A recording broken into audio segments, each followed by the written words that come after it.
Amados, graça e paz em Cristo.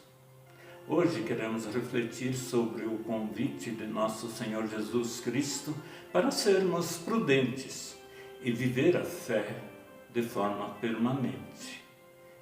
Pois é loucura, imprudência querer viver enraizados e edificados em Cristo de forma ocasional ou casual. Pois, amados em Cristo, o Senhor Jesus, na semana da sua paixão, após sair do templo de Jerusalém, rodeado de seus discípulos, que com admiração falavam sobre a estrutura monumental do templo, que foram então interrompidas pelo próprio Senhor Jesus ao dizer: vocês estão vendo todas essas coisas? Em verdade eu lhes digo que não ficará aqui pedra sobre pedra que não seja derrubada, conforme então Mateus 24, versículo 2. Palavras, amados, que servem para então o Senhor Jesus introduzir o assim chamado sermão profético, o seu quinto e último discurso. Depois Jesus então segue para o Monte das Oliveiras para um momento a sós com os seus discípulos, que lhe perguntam: diga-nos, quando estas coisas vão acontecer e que sinal haverá da sua vinda e do fim dos tempos? Então, conforme o versículo 3 de Mateus 24. Amados, esse fato levou Jesus então a ensinar muitas coisas sobre o fim dos tempos, como nós podemos ver no capítulo 24 e 25 de Mateus, pedindo para que os seus tenham cuidado para não serem enganados e atentos ao que ele revela em seus ensinamentos, para assim não ficarem amedrontados com relação ao que estava prestes a acontecer com o próprio Jesus, bem como todos os demais acontecimentos que ainda vemos hoje e apontam para o fim dos tempos. Mas ele lembrando que ainda não seria o fim. E então o Senhor Jesus passa a ensinar os discípulos sobre o que nós temos teologicamente como parousia, ou seja, a segunda vinda de Cristo. E para facilitar o entendimento, fixar o seu ensino de modo semelhante, enfim, como ele fazia nos eventos anteriores, faz uso de parábolas, usa a metáfora para ensinar coisas espirituais, ensinar sobre o reino do céu. E dentre essas, a palavra das 10 moças ou das 10 virgens, em Mateus 25, versículos 1 a 13, onde Jesus fala: então o reino dos céus será semelhante a 10 virgens que, pegando as suas lamparinas, saíram a encontrar-se com o noivo. 5 delas eram imprudentes e 5 prudentes. As imprudentes, ao pegar as suas lamparinas, não levaram óleo consigo, mas as prudentes, além das lamparinas, levaram óleo nas vasilhas. E como o noivo estava demorando, todas ficaram sonolentas e adormeceram. Mas à meia-noite ouviu-se o grito: e eis o noivo, saiam ao encontro dele. Então todas aquelas virgens se levantaram e prepararam as suas lamparinas. E as imprudentes disseram às prudentes: deem a nós um pouco de óleo que vocês trouxeram, porque as nossas lamparinas estão se apagando. Mas as prudentes responderam: não, porque então vai faltar tanto para nós como para vocês. Vão aos que o vendem e comprem óleo para vocês. E saindo elas para comprar, chegou o noivo. E as que estavam preparadas entraram com ele para a festa do casamento. e fechou-se a porta. Mais tarde, chegaram as virgens imprudentes, dizendo: Senhor, Senhor, abra a porta para nós. Mas o noivo respondeu: em verdade lhes digo que não as conheço. Portanto, diz Jesus, vigiem, porque vocês não sabem o dia nem a hora. A Dione vai nos trazer um cântico.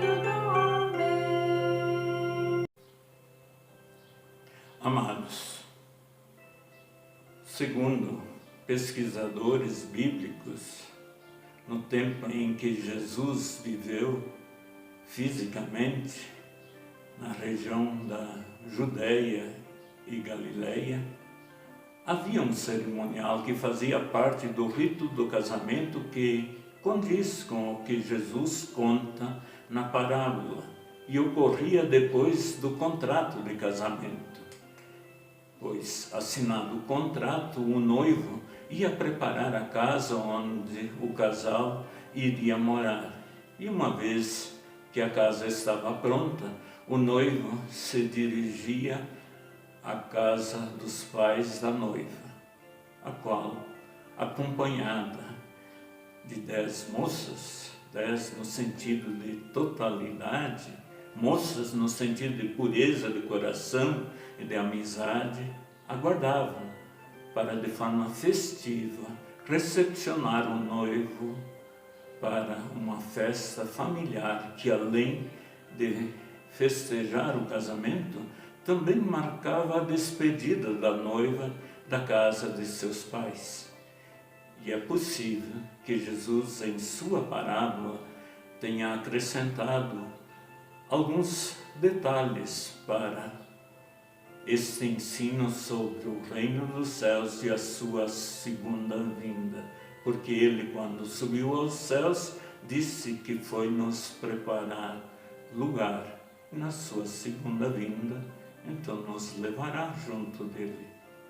E assim, com isso, então, Jesus tem o propósito de impactar os discípulos e ainda nós hoje, no sentido de que o nosso Senhor Jesus Cristo, então, nos convida a sermos prudentes e viver a fé de forma permanente até o fim.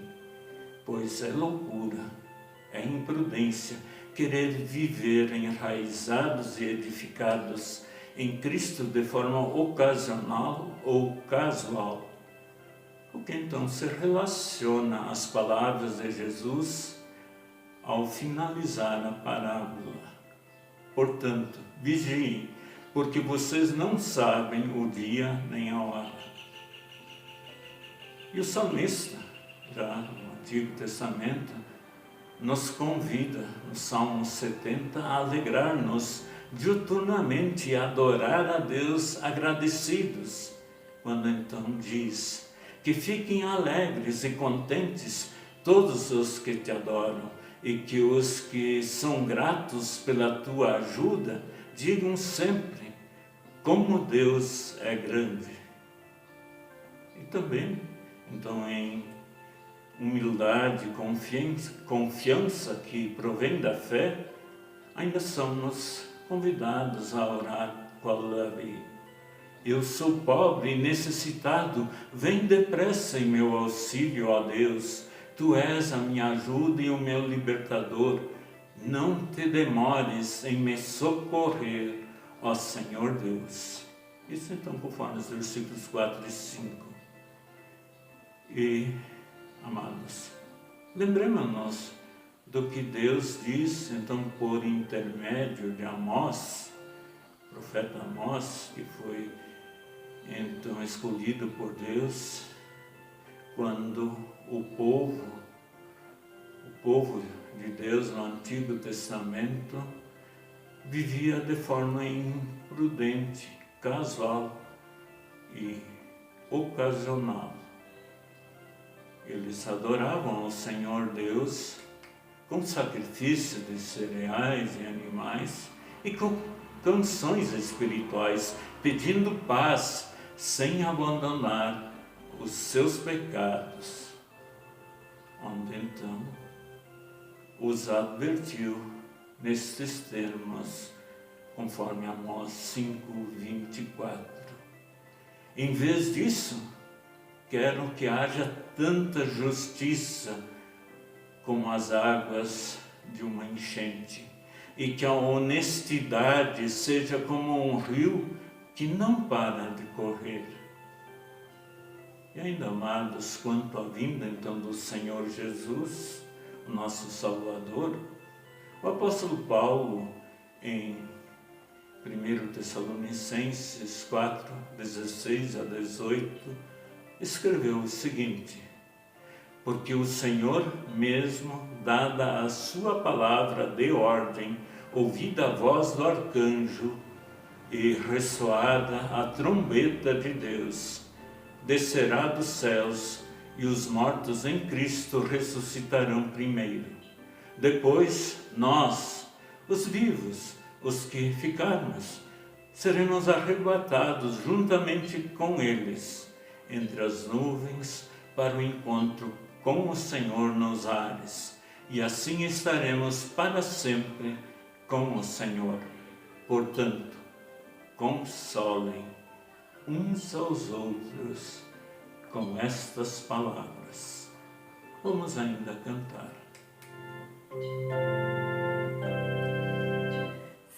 Posso cantar essa canção e até sorrir, posso porque tenho a salvação. E se acaso mal tocar-me, basta refletir no que Cristo diz ao coração. Tenha uma vida de alegria, pura, sadia e cristã. Nada é mais bonito que o sorriso de uma alma simples fraquecer. Se eu posso me levantar dos tombos que levei, posso porque Cristo vive em mim. É Ele quem me dá essa vontade de viver, de lutar, sorrir, cantar assim. Tenha uma vida de alegria, pura, sadia e cristã. Nada é mais bonito que o sorriso de uma alma simples fraquecer. E que o bondoso Deus possa, então, a cada um de nós acompanhar, fortalecendo-nos na fé que nos justifica e santifica, para assim, então, de forma prudentes, esperarmos o Senhor Jesus. Deus abençoe a cada um de vocês, em nome do próprio Senhor Jesus Cristo, nosso Salvador. Amém.